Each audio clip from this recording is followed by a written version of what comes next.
Thank you all. It is great to be in Pere, Wisconsin. Thank you.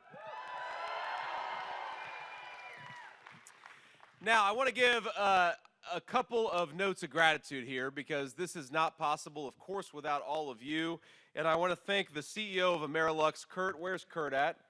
Thank you, Kurt, so much for being here, and thanks for doing this. This is a great American manufacturing company, and we want to promote American manufacturing on this campaign. We're going to bring it back and bring it back better than ever, thanks to Donald Trump's leadership. And I'll say I'm thrilled to be joined here by my lovely wife, Usha. Usha, thanks for coming around with us today. She always gets a little embarrassed, but why not embarrass your wife, right? Take the opportunity. I'll deal with the consequences later. We've got the great, and I really mean one of the great United States senators in the entire country from the state of Wyoming, John Barrasso. John, thank you for being here.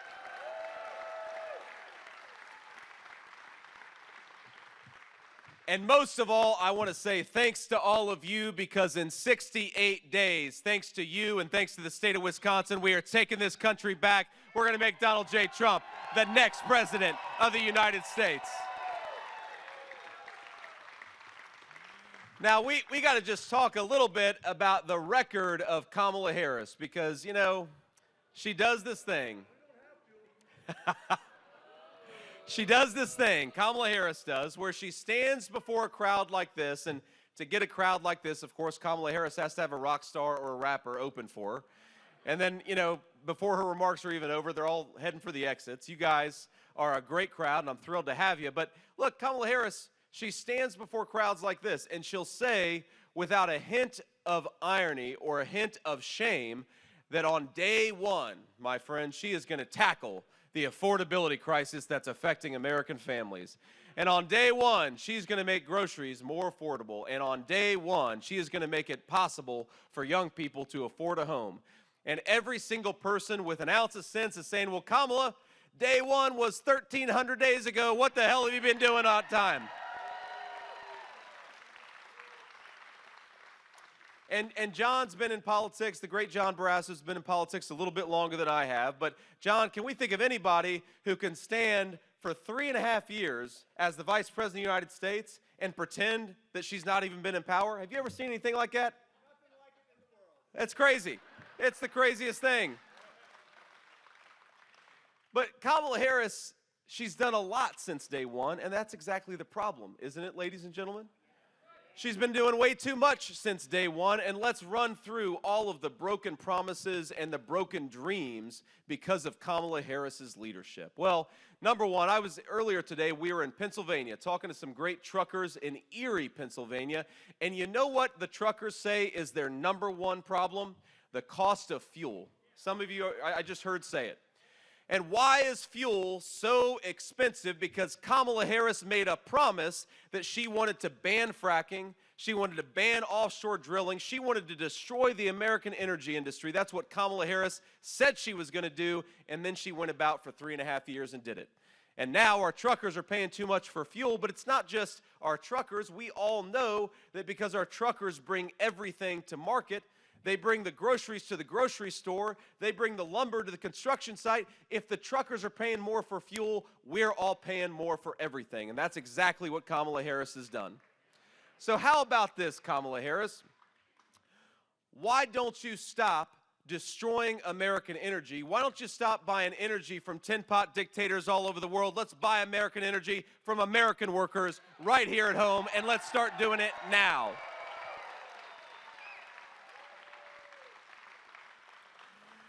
Now, Kamala also says that she is going to be a great friend of American manufacturers.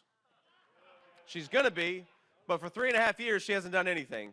Kurt, has she been a good fan of and a good friend of American manufacturers? Negative, exactly. To the workers out here, has she been a good friend of the American working man and woman? No. Absolutely not, because look, Kamala Harris made a very dumb decision to try to ship all of our jobs overseas and to use your tax dollars to subsidize products not made by Americans, but made by the communist Chinese. It was Kamala Harris that implemented the EV mandate. It was Kamala Harris that implemented the policies that shut down American energy. and instead wants us to buy energy from random people all over the globe. And it's Kamala Harris who, in the name of the Green New scam, wants to take your tax dollars and buy cars that are made in China. I think you ought to drive whatever the hell you want, because this is America, and that's what we believe. And by the way,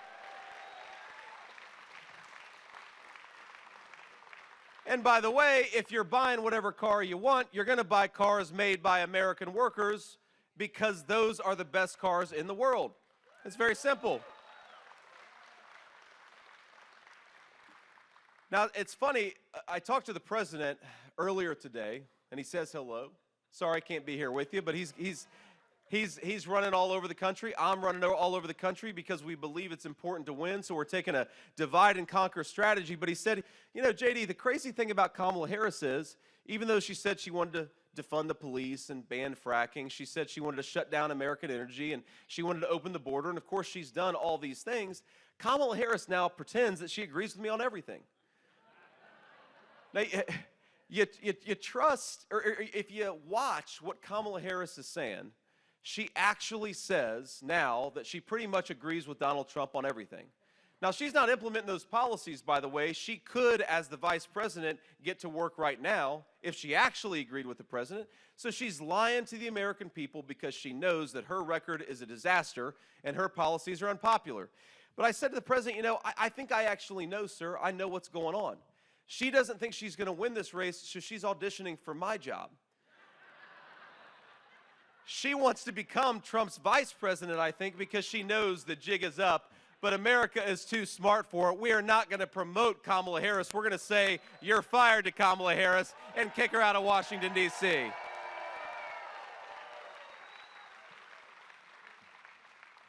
So I want to just tick through what her policies have done to the American people, and then I want to tick through what Donald Trump's policies have done and will do again for the American people. You know, 60% of Wisconsin businesses aren't hiring right now. That's because of Kamala Harris's policies. Is that a good idea? 70% of Wisconsin workers say that their pay has not kept up with the price of housing and the price of groceries. Is that a good thing? Over $11,000. That is what it costs the average Wisconsin family to buy today what they could have bought 3 years ago. Is that a good thing for Wisconsin families? And so Kamala Harris now wants a promotion. Are we going to give it to her? Absolutely not. We're not going to give it to her. Now, Kamala loves to talk about her tough-on-crime experience. She says that she was a tough-on-crime prosecutor. Well, you look at the record. The record of Kamala Harris is that she has been the best friend to the Mexican drug cartels that they have ever asked for. And you ask, why are our communities flooded with fentanyl? It's because of Kamala Harris. And why is it that hospital wait times have gone up? It's because Kamala Harris let in 25 million illegal aliens. And why can our municipal governments not afford to pay their police officers? Because Kamala Harris has got them paying for the health care of illegal aliens.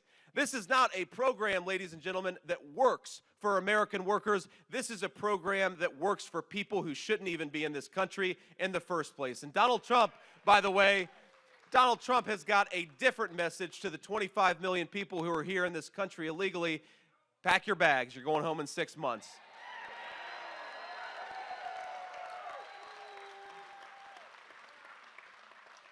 And look, it's a disaster not just for public safety, but it's a disaster for the wages of workers. We know that when you let in 20 million illegal aliens, 25 million illegal aliens, and you let them stay here, and you give them health care, then what does it do? It undercuts the wages of American workers. That's why a lot of Wisconsin paychecks are not keeping pace with the price of inflation, because Kamala Harris let in people who shouldn't be in this country to begin with.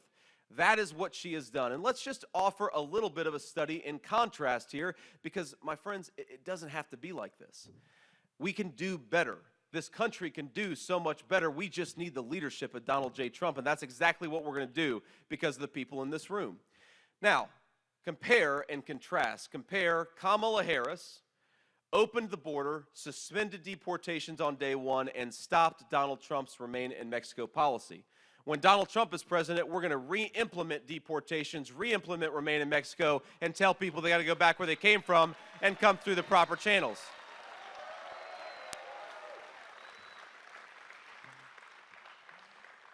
Kamala Harris shut down American energy, raised the price of gas and utilities on American families and American manufacturers. Donald Trump's message and solution is simple. Drill, baby, drill. Open up America's energy markets and get it from our own workers. Now, Kamala Harris wants to tax the people in this room to send money to Chinese-made electric vehicles. Donald Trump wants people here to keep more of their own money and to buy products that are made right here in the United States and stamped with Made in USA.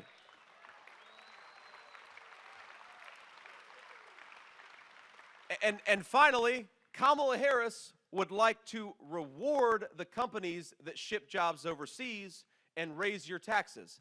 Donald Trump wants to cut your taxes and punish the companies that are doing business with the communist Chinese. Let's reward American manufacturers, not the corrupt businesses that are getting rich from Chinese slave labor. It's simple. It's common sense stuff.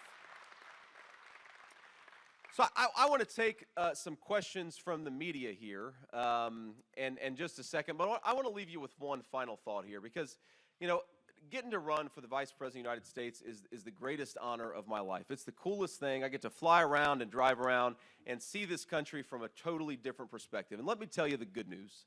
My friends, the good news is we have the most beautiful country in the entire world. The good news is we have got natural resources that are the envy of the entire world. It's amazing. The Chinese and the Russians would kill for the stuff that we have right here in Wisconsin and all across our great country. We have the best workers and the best families anywhere in the world. And by the way, we've got the proudest cultural and historical traditions I believe that exist anywhere on the face of the earth. That is what we have going for us. The only thing that is broken about this country is our failed leadership. And that's why we got to fire Kamala Harris, replace her with Donald J. Trump, and get some leadership in this country that is equal to the job of leading the American people.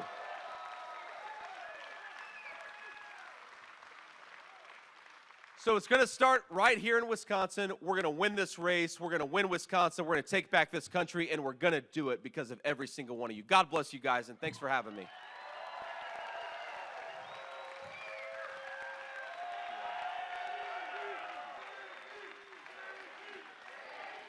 Thank you. Thank you, thank you, thank you. Here, y'all want to see me take some questions from the media? All right. Let's do it. Now, I always say I'd like to start with the local reporters and the local TV channels if we can. So let's start there, and we'll take some questions from the national folks after that. Senator Vance, Carl Winter from NBC 26 here in Green Bay. Hey, Carl. Robert F. Kennedy Jr. will remain on the ballot here in Wisconsin. The Wisconsin Election Commission says, despite him trying to get off of it in swing states. How do you think that affects yours and former President Trump's campaign? Well, first of all, are we thrilled to have the endorsement of RFK and Tulsi Gabbard? We are.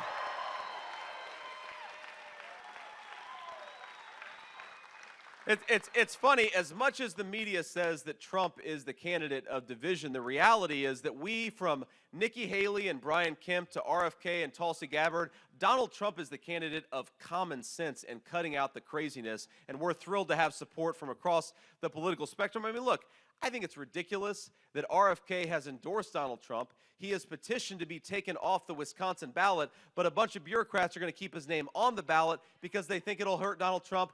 I think we're going to win Wisconsin anyway, and we're going to fight for every single vote. That's our plan.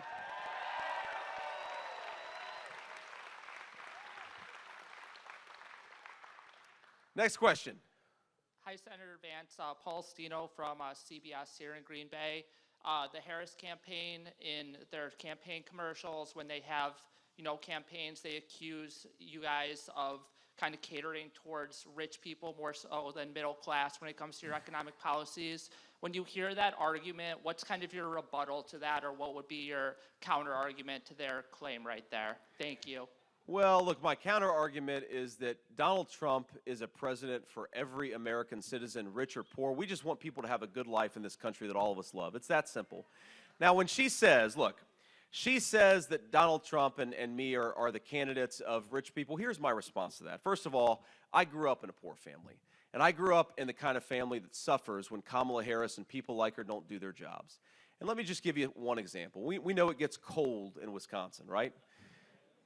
A lot colder than it does in Ohio. You guys are tougher up here than we are down a little further south. And look, during a cold winter, I have been on the receiving end of not having enough money, and where my grandmother would say, well, honey, we just can't turn on the heater tonight. We can't afford it. And so maybe you sit in front of a space heater, or maybe you just throw on a few extra blankets. And that's what a lot of American poor families deal with during the depths of a cold winter.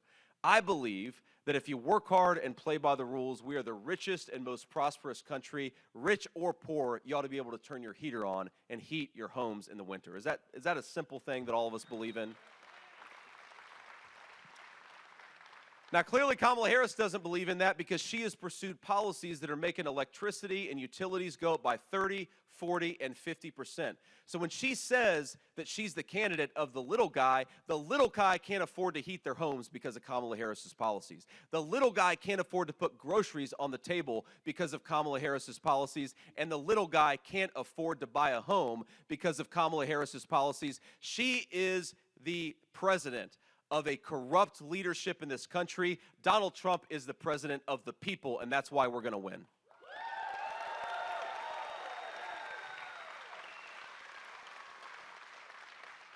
Next question. Senator Ben Crumholz with Fox 11 in Green Bay. What do you want to see happen with abortion? Well, what I want to see happen with abortion is that each state, and this is President Trump's view to be clear, each state ought to make their own abortion policy, okay? Wisconsin's going to have a different view than California. California's going to have a different view from Alabama.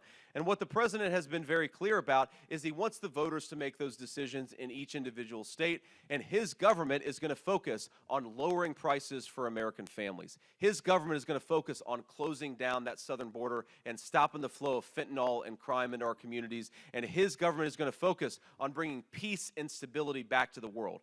I recognize that a lot of people don't agree with my views on abortion. A lot of people may not agree with President Trump's views on abortion, and I think that's why what the president has said makes a lot of sense. We need to let the voters of the individual states make these decisions. Now, by the way, that is not Kamala Harris's view. Kamala Harris wants to shut down Christian hospitals who don't agree with her radical agenda. Kamala Harris would like to force taxpayers to pay for late-term abortion, and I think that's despicable, certainly despicable to make taxpayers pay for it. So when Kamala Harris says that we are the extremists on abortion, she is the one that wants to force her radical abortion policy down the throats of the whole country. It's ridiculous, and I don't think the American people buy it.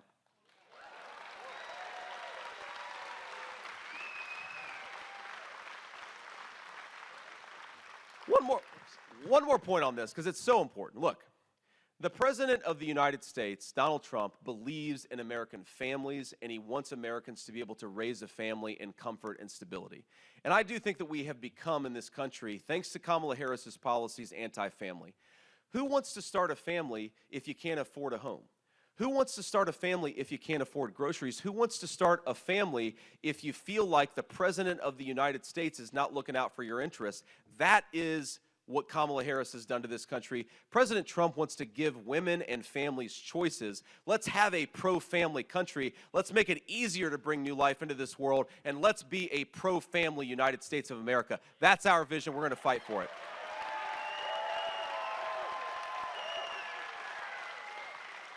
Thank you. Next question. Hi, Senator. Jason Zimmerman from Action 2 News. First of all, how do you solve the crisis between Israel and Hamas and put an end to that conflict? And how concerned are you about the tension building between Israel and Iran right now?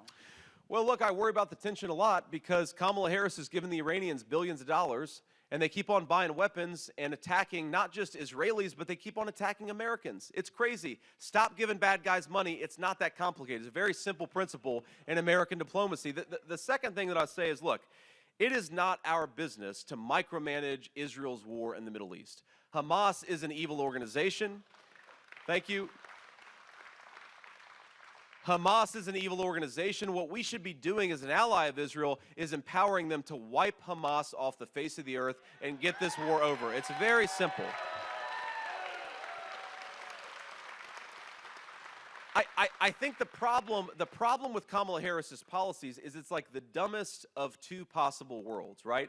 You're saying that you want to, that's Kamala Harris for you, but you want to prolong She's saying that she wants the war to end as quickly as possible, but she refuses to provide the necessary stuff so that Israel can end the war as quickly as possible. She says that she cares about innocent civilian casualties, and I do too. I don't want innocent people to die in this conflict. The solution to that, though, is to give people precision weapons that minimize civilian casualties and let Israel destroy Hamas and get this thing over once and for all. That's simple. Kamala Harris is pursuing the worst of all possible worlds. Donald Trump's going to bring some peace and stability and some common sense back to the United States of America foreign policy.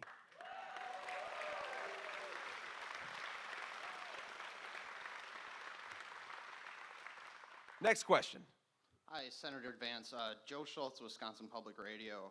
State data shows that since 2021, Wisconsin's had more job openings than people on unemployment. You know, President Trump has talked about mass deportation effort, largest in U.S. history. Does that run the risk of worsening the state's labor shortage? Well, look, we don't just want job openings, we want good job openings that allow people to provide for a family. And when you import millions upon millions of illegal aliens and you put them in the front of the line of American citizens, you destroy the economic foundation that allows the American people to get ahead in their own country. I do not buy for a second, do any of you buy for a second that the Kamala Harris economy has been good for American workers? Nobody buys it. Inflation has failed, wages have failed to keep pace with the price of groceries, the price of housing. So you've got people working harder and harder, feeling like they can't get ahead. They're in fact falling further behind as they work harder and harder. That is not an economic record to be proud of. And it's interesting that back when Joe Biden, remember him? He's still our president, technically. But back 6 weeks ago, when Joe Biden was still pretending that he was going to run for president, what the Democrats said is that our economy has been great for workers. And now, 6 weeks later, Kamala Harris is saying, yeah, the economy's been bad for workers, but don't blame me. Who am I? Well, the answer is, you're the vice president, do a better job, and we'd have a better economy.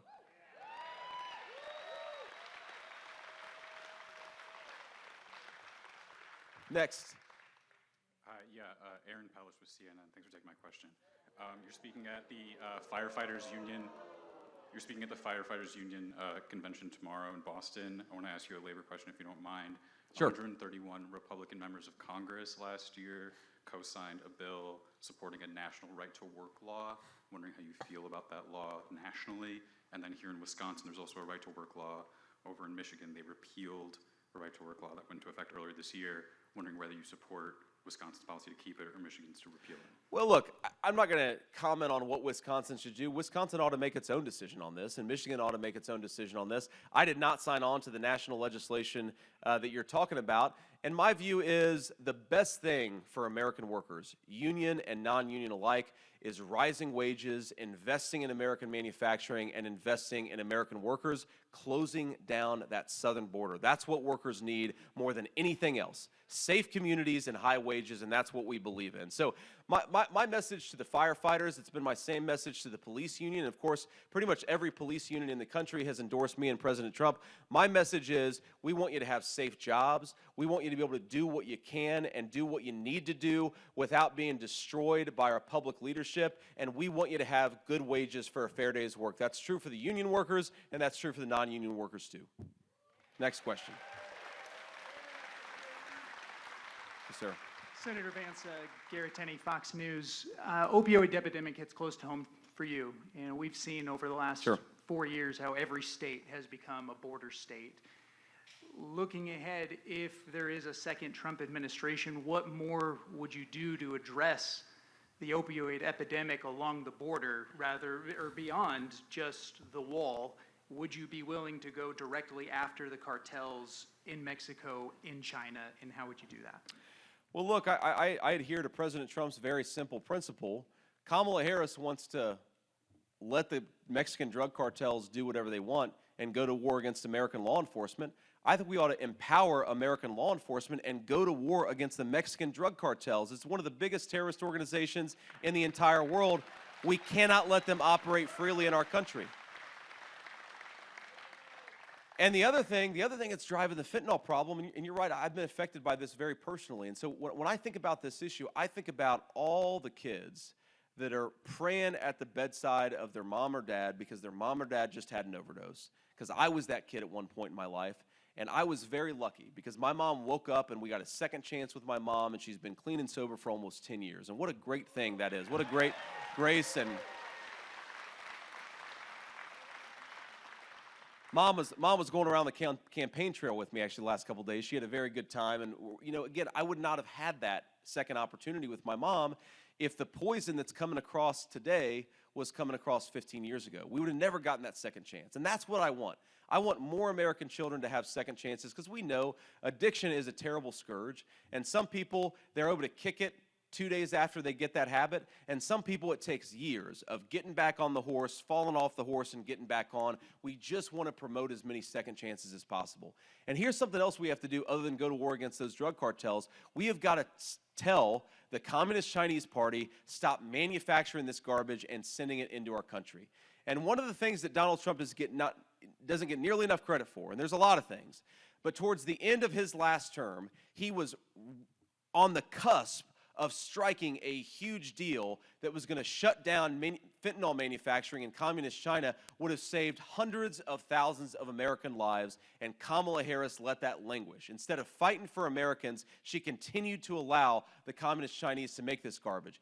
Our promise and our threat to the communist Chinese ought to be, if you want access to American markets, if you want to sell your stuff in the United States of America, stop manufacturing this poison that's killing our citizens. You just need strong leadership to do it. Thank you all. And why don't we do one more question, and then we're going to have to hit the road. Thank you all. Senator Vance, Mike Bender with the New York Times. I know we've asked you a couple times today about the issue at Arlington National Cemetery, and I know you've mentioned that the campaign had permission to film there. One thing I didn't realize earlier today is that it's a federal law banning political campaigns from filming at grave sites. So I guess the question is, since families, to the best of my knowledge, civilians aren't able to grant exceptions to that, whether or not someone who wants to be president should have to abide by that law. Well, Mike, look, I think the right person to ask is the Gold Star families who invited Donald Trump and lost a loved one because of Kamala Harris's failed policies. Were they happy to have the President of the United States there? And they would say, absolutely. Thank God somebody showed up. They wish Kamala Harris would have showed up. And she didn't.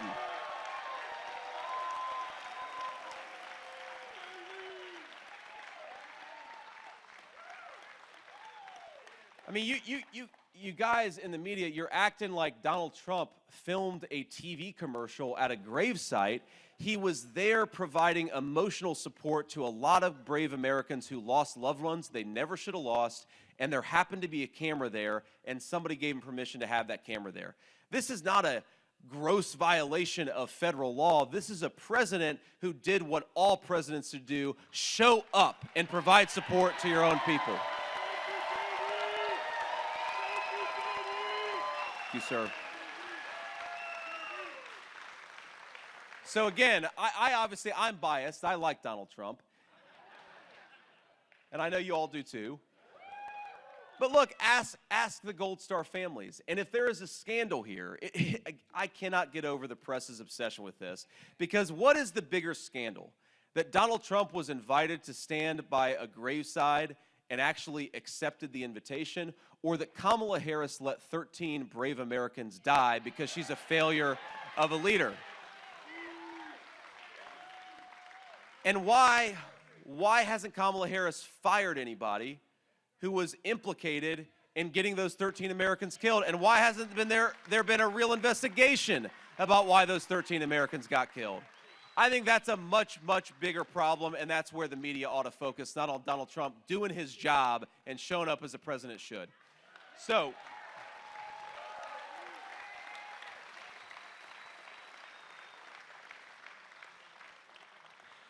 I want to leave you with just a thought, because, you know, the media focuses a lot on what Kamala Harris said at the DNC. Did you all watch Kamala Harris's DNC speech?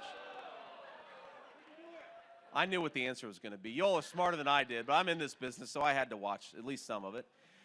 And she talked all the time about joy, about how joyous she was and how joyful she was. And as I was watching her, I was reflecting on the fact that 65% of our fellow citizens think the country's heading in the wrong direction. And a lot of our fellow citizens, especially the poorest Americans and a lot of our middle-class people, they can't afford food. They can't afford a place to live. They're young people. I mean, young Americans want to be able to buy a house, and they can't afford it. And I thought to myself, Kamala Harris has been vice president, I should say, for 3.5 years. And let's be honest, she's practically been the acting president because we all know Joe Biden isn't home. She's been the acting president for 3.5 years in this country, and her citizens are suffering. She should not be feeling joy. She should be feeling shame. And she should be looking herself in the mirror and asking how she could do a better job. And what we have in our campaign, it's not this fake joy of Kamala Harris. It's the very real hope that the best days of this country are ahead of us. And you know why the best days of this country are ahead of us? Because of you.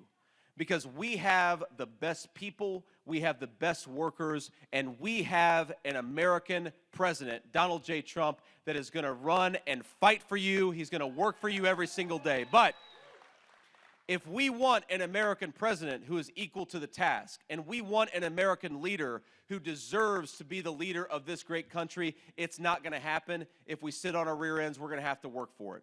And so what I want you to do is get out there and tell every person you know why you're voting for Donald Trump. Get your friends and your family to the polls. Drive, your elderly folks, your mom, your dad, get them to the polls. Do everything that you can. Because while the corrupt media and the bureaucrats and the people who have gotten rich off of American decline, they have chosen their candidate, and it's Kamala Harris. We are the American people, and our candidate is Donald J. Trump. Let's get him across the finish line, and let's do it together. God bless you, and thank you for having me.